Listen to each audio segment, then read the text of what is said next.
Good evening. I know I'm not the preacher, but nonetheless, I would like to welcome all the visitors, all the guests. And at the end of the day, we hope that whatever we say tonight, that it glorifies God, that we preach His word, and that we all go home and be edified. First, I'd like to thank the elders for this opportunity to preach tonight, as well as all the encouragement I received from each and every one of y'all as I prepared my sermon tonight. I'd also like to thank and commend y'all for the encouragement and help the past 22 years of my life and the major impact that this church family has on me. I know this morning Jacob talked about the investment that y'all put into the college kids, the kids here. I do want to say that that investment is not in vain, that y'all continue to help people, y'all set kids up for the future, and that at the end of the day, wherever those kids end up, I know they are godly people and that they just try and spread the word. I know that I would not be the person I am today without this church. I just cannot express the love I have for each and every one of y'all. And as many of y'all know, I get this opportunity because I did graduate this semester. But don't worry too much, I will still be here in the spring, so y'all don't get rid of me yet.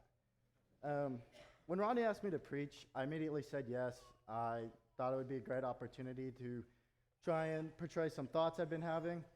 And I soon realized that the hardest part about preaching is actually picking the sermon topic that you want to talk about.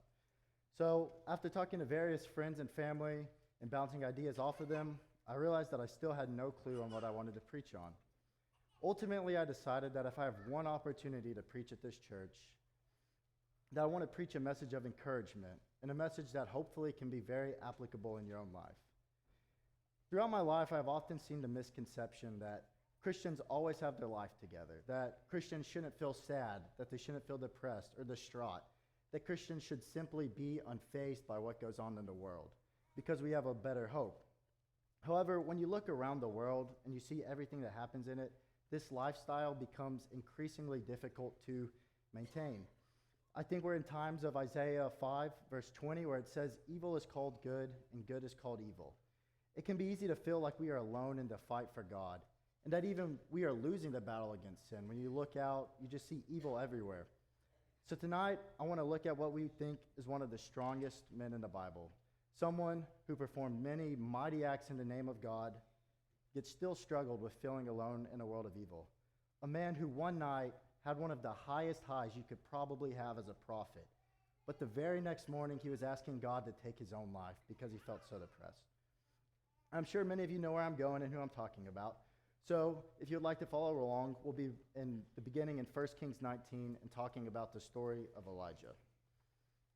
To get a better understanding of the story and what was going on in this situation, I think it is extremely important to understand what is happening in Israel at that time. Ahab was the king of Israel, and chapter 16 says, "Now Ahab did more to provoke the Lord, the God of Israel, to anger than all the kings of Israel who were before him. And as bad as that makes him sound, his wife Jezebel might have been even worse than him. Jezebel had introduced the idol Baal into the households of Israel, and the false god had seemingly taken the place of God, the true God, in many of the households. In the previous chapters leading up to this, we had seen Jezebel kill hundreds, if not thousands, of prophets of God, all while reinstating false prophets of Baal. However, we see Elijah try and combat this with an amazing display of God's greatness on Mount Carmel. We see Elijah, through God, defeat almost 1,000 false prophets, and you would seemingly think this is the end. Baal was proven false, God is proven true. It sounds great. But beginning in chapter 19, we read, "Ahab told Jezebel all that Elijah had done and how he had killed all the prophets with the sword. Then Jezebel sent a messenger to Elijah saying, 'So may the gods do to me, and more so also, if I do not make your life as the life of one of them by this time tomorrow.' Then he was afraid, and he arose, and he ran for his life, and came to Beersheba, which belongs to Judah, and left his servant there. But he himself went a day's journey into the wilderness, and came and sat down under a broom tree. And he asked that he might die, saying, 'It is enough now, O Lord. Take away my life, for I am no better than my fathers.' And he lay down, and he slept under a broom tree. And behold, an angel touched him and said, 'Arise and eat.' And he looked, and behold, there was at his head a cake baked with hot stones and a jar of water. And he ate and drank and lay down again. An angel of the Lord came again a second time and touched him and said, 'Arise and eat, for the journey is too great for you.' And he arose and ate and drank and went in the strength of that food 40 days, 40 nights to Horeb, the mount of God.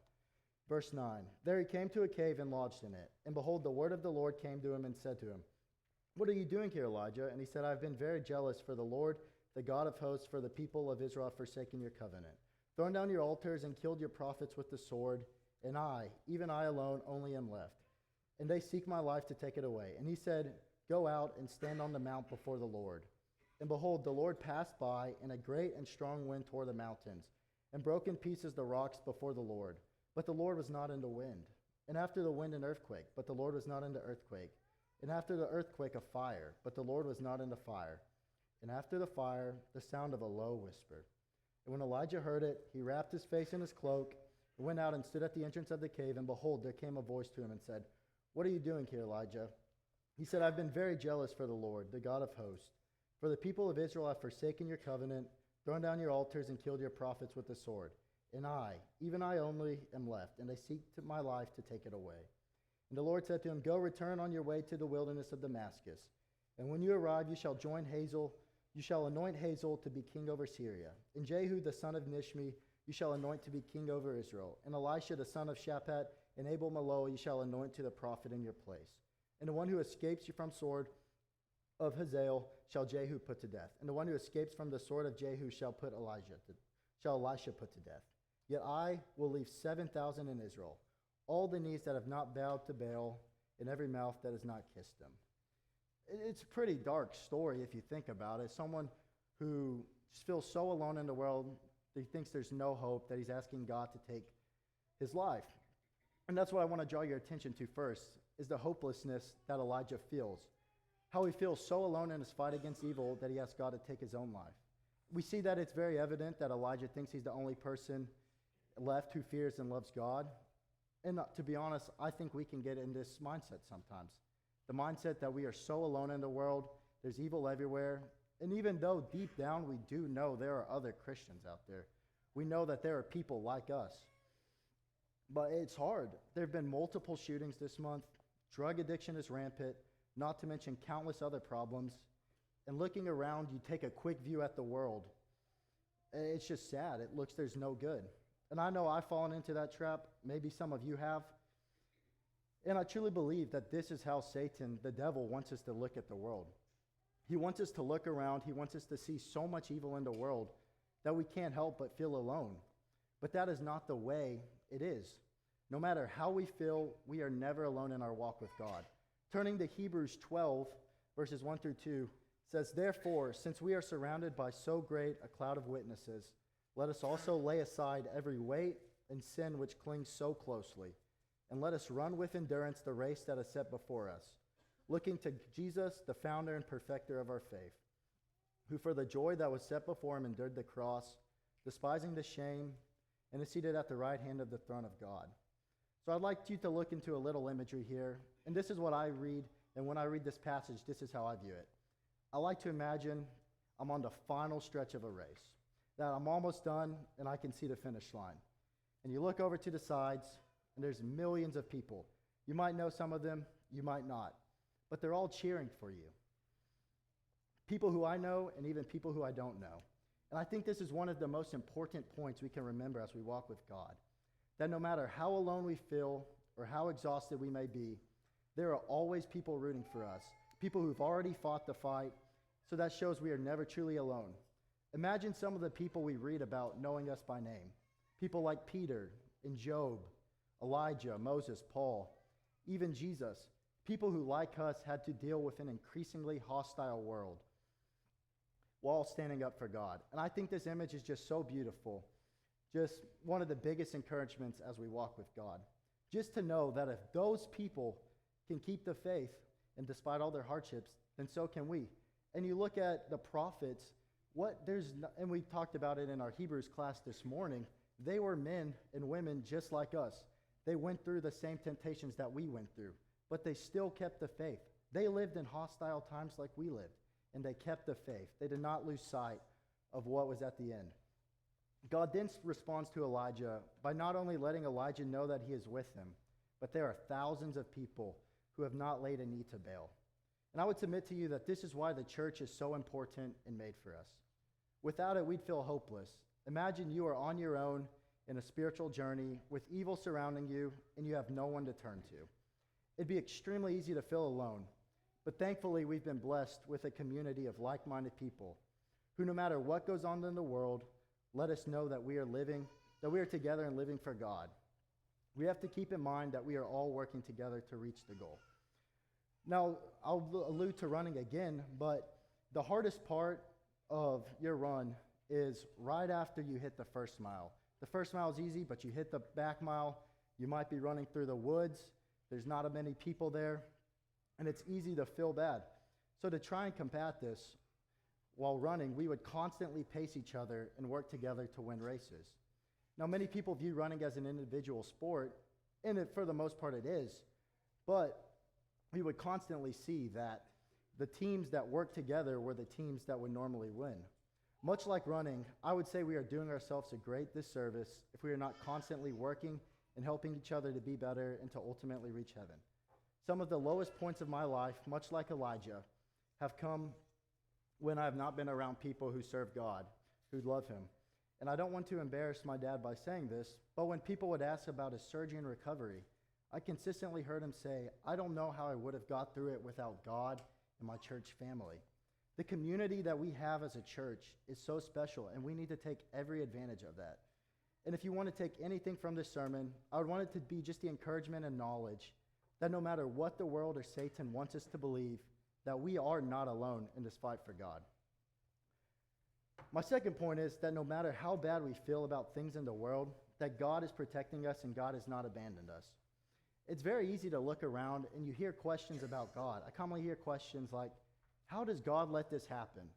Why is there so much evil? Why does God not do anything? And sometimes it can be easy to think about the trap of where is God in all this? And to be honest, I think the best way to answer these questions is to see how God answers them when people ask him. A great place to turn to see this is Job, where we see how God answers these questions. It is an important precursor to this topic to say that nothing bad that happened to Job was caused by God. God does not cause pain in our life. God does not send trials. We even see that in the New Testament. But instead, we see Satan continually try and get Job to sin. But the evil that Job goes through is not caused by God. Now, after Job goes through losing everything he has in a short period of time, we see his friends, his wife, try and get him to turn on God and question. But if you'll turn to chapter Job 38, we'll be reading verses 4 through 12.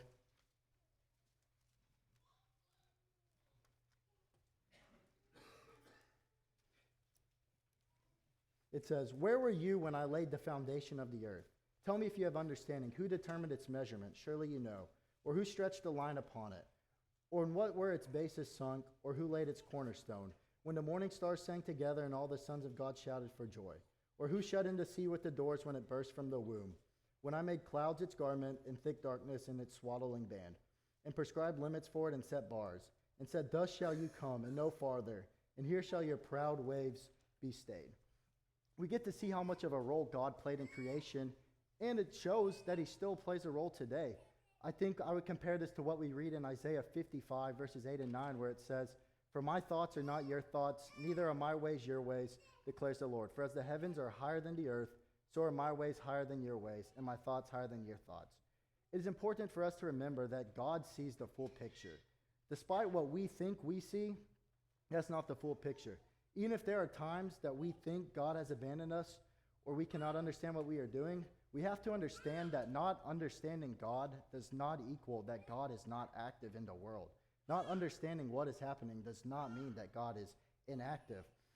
If you'll turn to Habakkuk 1, verses 1 through 6, we see Habakkuk talking to God, and he's crying for help. "O Lord, how long shall I cry for help, and how will you not hear?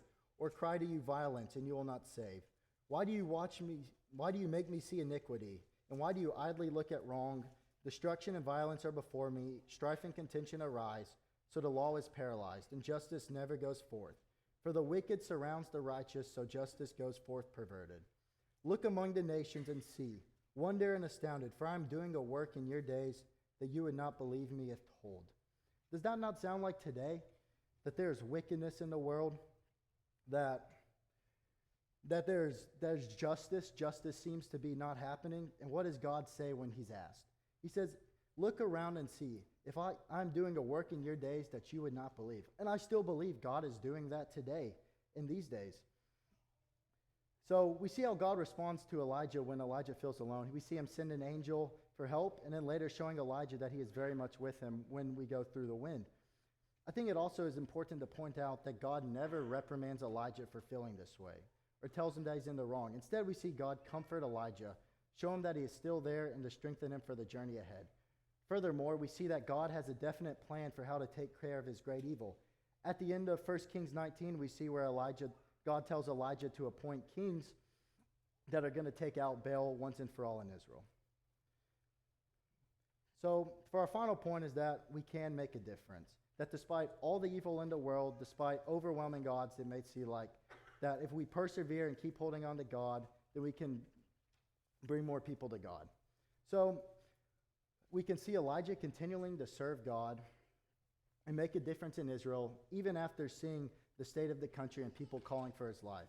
Elijah continued to stand up for his faith and denounce the evil works of Ahab and Jezebel. I think one reason Elijah felt so discouraged was that it seemed like his work was in vain, and it did not have an effect on the people's heart in Israel. Despite God's showing on Mount Carmel, we do not see immediate changes in Israel at all, and in fact, it just seems it gets worse after that. However, we continue to see that Elijah continually touches the heart of the people he interacts with on a daily basis with how he lives his life. We can compare this to 1 Kings 19, verses 11 and 12, where God passes through the mountain.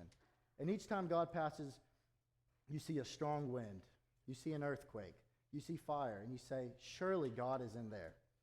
I think sometimes we can get into this mindset that unless we're doing great works for God or talking to hundreds of people at a time, then we are not making a difference. But if you read closely, what does it say? That God was in the wind. Just the tiny wind, but God was in it.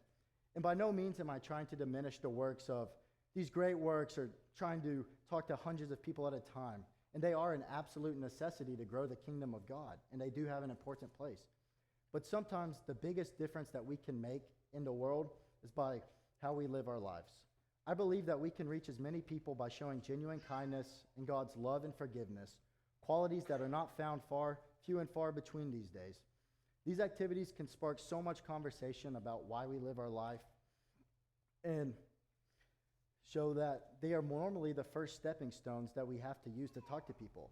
How hard would it be to convert or talk to someone about God when we don't show the love of God in our life every day? If we're asking them to do something, if we're not living for God, if we're not showing the kindness of God, why would they listen to us? You can see how much God values these activities, even small activities, in verses like Matthew 5:40 and Matthew 10:42. I'll just read Matthew 5:40 to save time, but it says that, and if anyone would sue you and take your tunic, let him have your cloak as well. And if anyone forces you to give 1 mile, go with him 2 miles. Give to the one who begs from you, and do not refuse the one who would borrow from you. Now, while that's talking about retaliation, I think the point still stands that God wants us to show kindness. God wants us not to, we talked about it this morning with Jacob, that you don't expect anything in return from helping. We had the scripture reading of 1 Timothy 4, and I think that is a good example of any is how we should live. That despite where we are in our life, we can set the tone for people around us and become a godly example for others. The idea that we live with our hope set on a living hope, one who will never let us down. And then we see when it says, do not get despised for your youth, we see all those characteristics deal with more with how we live our own life and setting an example where people will look at us and know we are different. When you look at the Philippian jailer, we see that he's convicted by how Paul lived his life when he was in jail. When he got jailed, what does he do? He sings, and then you see the earthquake come. And what happens? He stays in jail. He gets the other jailers to do it. He tells the Philippian jailer not to die. And he said, and the Philippian jailer sees that he's different. You think most people, if they get a free exit out of jail, they would take it. But what does he do? He shows that he has integrity, and by that, we see how he can convert the Philippian jailer. Looking back at Elijah and Elisha, we constantly see them make a difference in common people's lives. We see stories of Elisha helping a widow raise money for her debtor, or make an axe head float into water for a man to recover it. And you think it could have been really easy for them to say that this is not important. I have more important stuff to do. Elijah could go talk to King Ahab anytime. But what do? They go out of their way in order to help people, those who need it most, no matter how convenient it might have been for them. And for this, I think it's important that when we do talk to people and they reject us, that they are not rejecting us, that they're rejecting God. I think it can be very easy to talk to someone and you get discouraged when you talk to them. You're like, how can you do this? But they're not rejecting us. I think back to 1 Samuel 8, right after Israel decided that they want a king. Samuel's distraught. He says, God, how can they reject us? And what does God say?